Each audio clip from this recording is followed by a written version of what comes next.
Hey guys, today I'm going to show you how to set the resolution and size for your photo in Adobe Photoshop mobile app.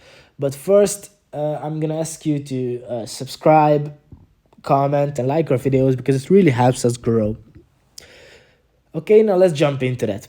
As you can see, I'm on the main page here. Here you can do all sort of things, but we're just going to focus on one thing today.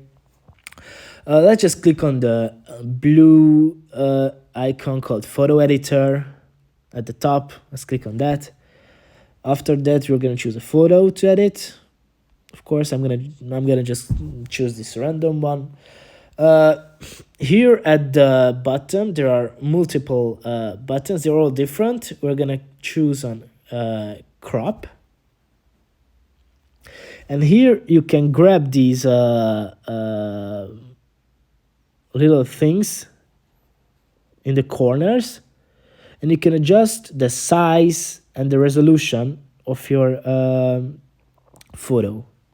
As you can see, you can zoom in and out. You can change it again. If you don't like it, you can go back to the original. As you can see. So yeah, that's it, guys. Thanks for listening. See you in the next one.